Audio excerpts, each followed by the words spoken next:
G'day and welcome back to my channel. Now it's been a while since I've done a video and quite frankly it has been so busy in my life, so this thing sort of takes second or third place, believe you me. So I've had a big magazine contract and that has chewed up a lot of my time. So I think the last thing we did was the Varyag. It was, yes, the last video was a month ago, was the Varyag. So so there'll be another video of the Varyag coming out soon. I'm back on that. But what have I been doing? Well, I'm still sort of potting around. I do a little bit each night when I sort of finish work or when I can find some time.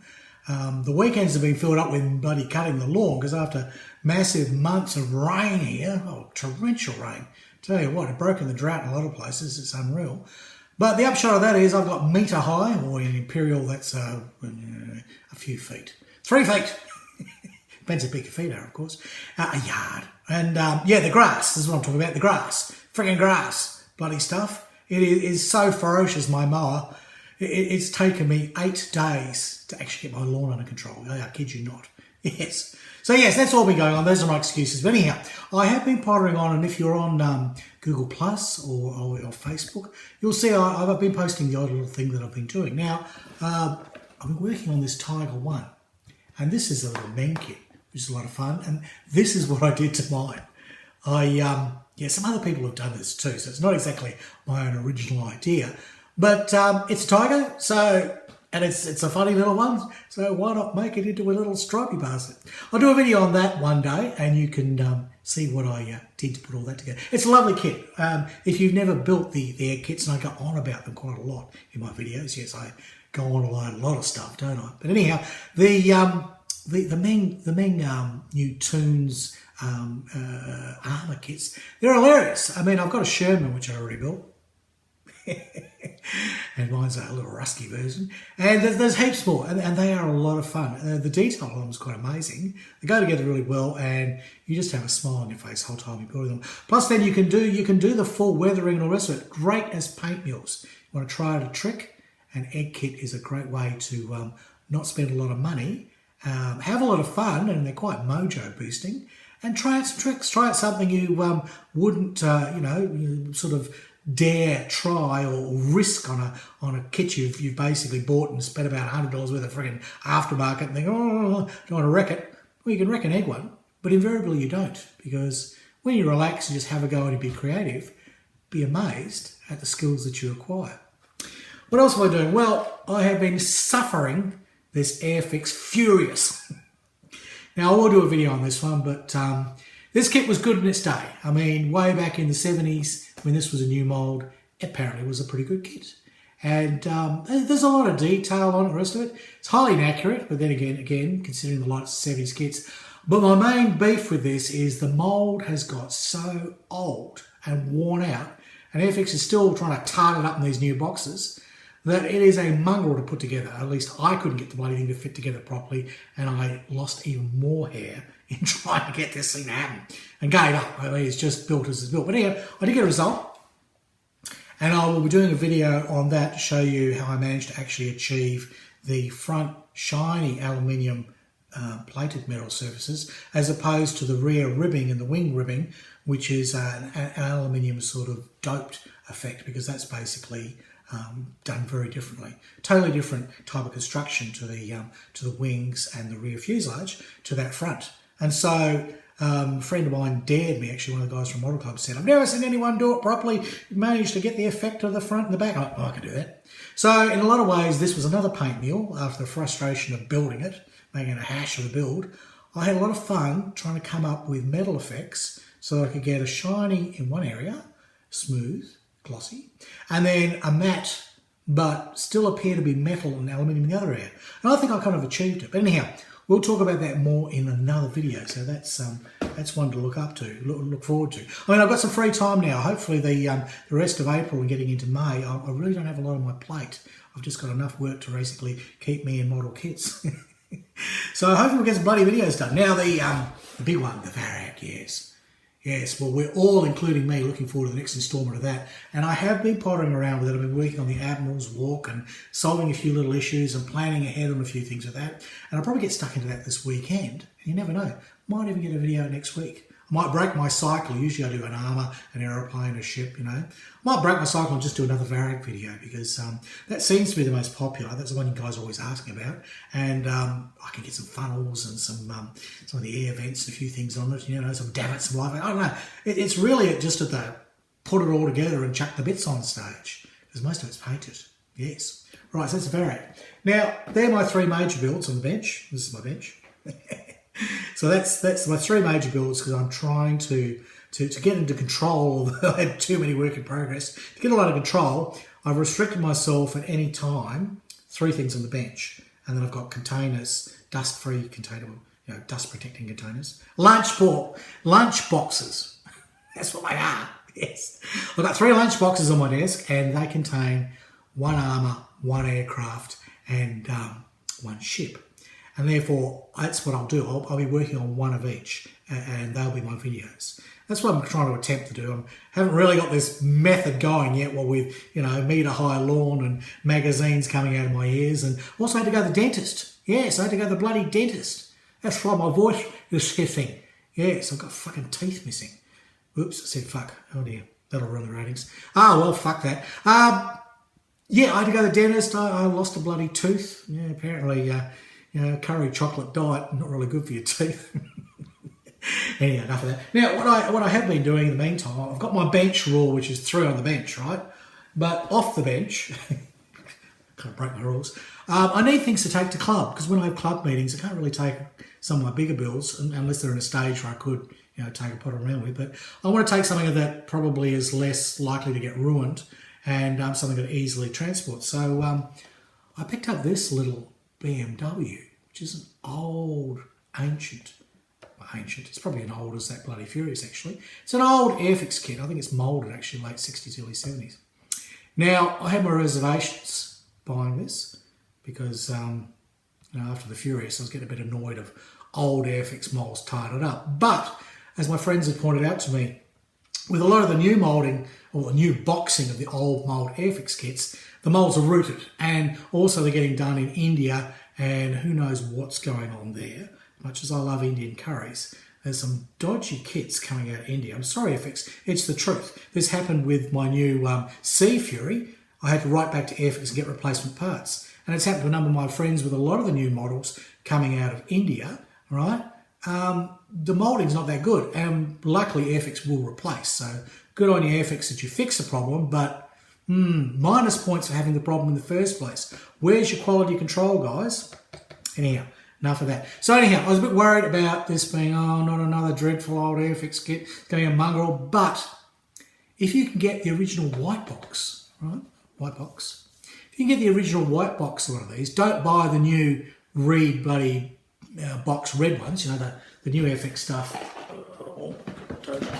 New Airfix stuff comes in these pretty red boxes, right? And that's good. Now, if you check programs or websites like ScaleMates, you can have a look at the timeline on things and see is it just a reboxing. Is all they've done, slapped a nice little red box on. They might have put in some nice new decals, which could improve the build. But you're getting an old mould, which, you know, if you're prepared to do the work, that's fine. But anyhow, my whole point of this ramble is that this is a white box original. So this kit is when the mould was still new. And this is chalk and bloody cheese to that Furious. I started on this, and yeah, there's a little bit of flash to remove, and you know, some of the old Airfix things, and the instructions are a bit vague. But the fit was brilliant. The parts cleaned up quickly. They went together well. I'm only working on that when I go to club, so it's going to be a slow build. I only do it once a month, do a little bit on it. So it probably won't be till Christmas before I put a video out on that. But quite frankly, the lesson learned from that is there's some great old Airfix kits, but they're shithouse if they've been reboxed, because the moulds are rooted. Yeah. So if you're a bit canny, the trick is to go, well, okay, like the Spitfire Mark II and 124th. That is a beautiful kit. I have it. But if you get the old white box, that's a beautiful mould. It's an old kit and it doesn't have all the detail and nuance. Sure. But if you want an experience that is good, that a kit goes together reasonably well, there's minimal cleanup and it's got a lovely result, and you can always whack a whole lot of photo etch and crap on it if you want to. That's good. And the interesting part is, if you buy the old white boxes, they're about half the price or less. Absurd, isn't it? The better kit is cheaper. You can go to your hobby store, and buy off the shelf a nice new red shiny Airfix kit. And if it's an old mould, well, you're taking your chances. That's all I'm saying. So Airfix, remould them, retool them, or stop trying to bloody fob off old worn out moulds as new kits. Because they're not. You're not kidding anyone. All right, so video coming up on that probably later in the year. Now, my last model that I took along to club was this. It's an ape. Yes, a big hairy ape like me. Notice I've got the beard back again? Yes. That's what I've been doing. I've been so busy I haven't had time to shave. Anyhow, this Aoshima kit, a reflection from what's there. This Aoshima kit, well look, I haven't built a lot of motorbikes in my time. I really haven't. In fact, I can't remember ever building a motorbike kit until I got this. And this was a Christmas present. This is from the Beckers. Thanks, Beckers. And this has been a joy. I mean, this is Aoshima, so it's lovely, well moulded, clicks together. I hardly used any bloody glue on this at all.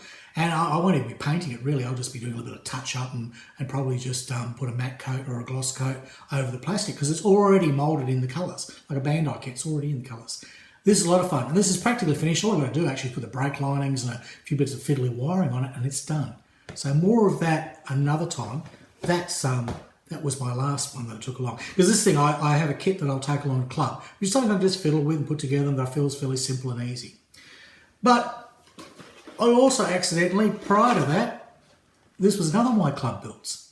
I haven't quite finished this one. Here's a pic. I did some work on the sails. I had a lot of fun using those life colour liquid pigments. And I managed to get a little bit of a, dirty old sail effect. Let's face it, sails and these things wouldn't have been absolutely pristine white.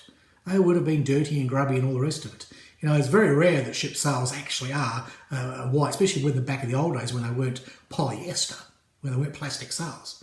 So, I might do a video on that. It is a simple build, it's a lot of fun, but I tried a few techniques of using my nail tape to do a bit of the striping, the effects on the hull, and also there was all the little shields and doing. There lots of little fiddly things on there. Again, it became a mule for me to test some ideas, and it was a pretty cheap kit. It was under 2 shekels, it was nothing. And it was one I'd take along to club and just fiddle with. And if I'm talking to somebody and I spill coffee all over it, or lose a part on the floor, I wasn't worried.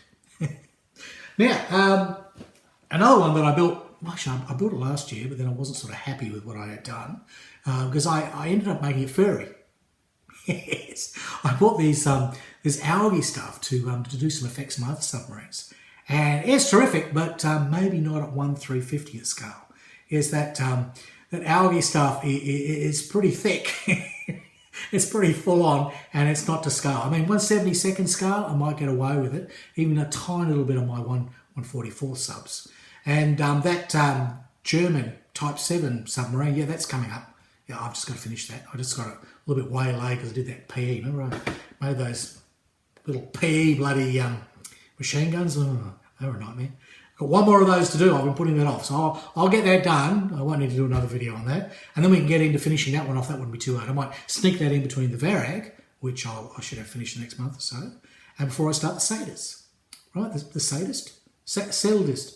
This one, German World War I battle cruiser, right? The one I did a review for, basically New Year's Day. Yes, that's a lovely kit, and I've got all the bits I need for that now, so that will be coming up. That will be the next big ship build.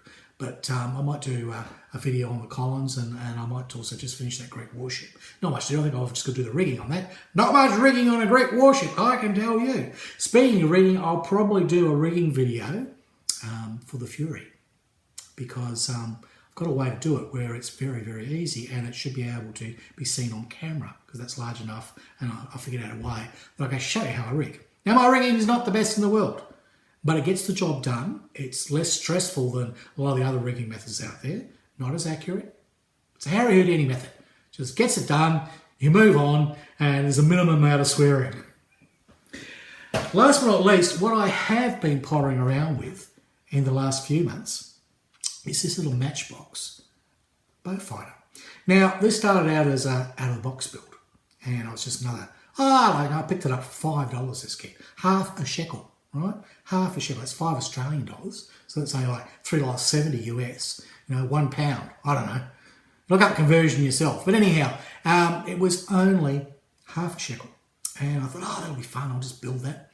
But then I went, oh, it's got the big long nose on it. And then I went, oh, I actually like the bow fighters that had the shorter nose, more of a pug nose.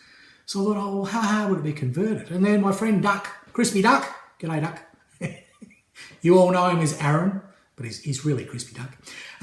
Anyhow, Duck said, oh, I love the bow fighter girl. I've got some plans I can send you. So he sent me these plans, right? So I had these plans. And I thought, with a little bit of cut and shut, I could give it the shorter nose. I did a research and that was possible, you know. Basically everything else was pretty well similar. But then, I needed to change the tail fin because it didn't have the, basically the big long, you know, ridge along there. Then I, okay, well, I'll cut that out, I'll have a go with that. So I did that. And then, I'm going to have to rescribe. Well, if I'm rescribing, how many more power lines does it need? A lot. And I was happy to do that. And I had fun scribing it and changing it and adjusting it. And then I went, well, I've come this far. Could I make an Australian version? And then I found one. that actually belly flopped. It's one here with a big H on it, right? And it belly flopped over in Papua New Guinea or something, you know, during the war, during World War II up here in the Pacific. And I went, oh, I like that. I like the wiggly line. And I researched that and I did the colour scheme and I got the decals for it. And that was great. And I built that. And then I wrecked the H. I buggered the H and the decals. Had to go to the alternate markings, but it was still Australian markings for basically a bow fighter. But it ended up with the colour scheme from the H, but then it's got those other insignia. It doesn't matter. I had a lot of fun with that, and I will do a complete video on that build because I really enjoyed building that water. So much so, that bow fighter, so much so, put your teeth back in. Yeah, I've got to get me new falsies. I think my false teeth are in the bathroom. Sorry about this. Yeah, I got no bloody teeth anymore. Where was I? I was just talking crap as usual, wasn't I? Anyhow, look, bow fighter, thoroughly loved the Matchbox kit. Even though it ended up being a lot of work and I scratch built an interior, I did so much on that. I had a ball with it. It was just something I potted around with in the evenings, just did a little bit. You know, I could do a little bit, leave it, do a little bit, leave it. It wasn't one of my bigger, more serious projects.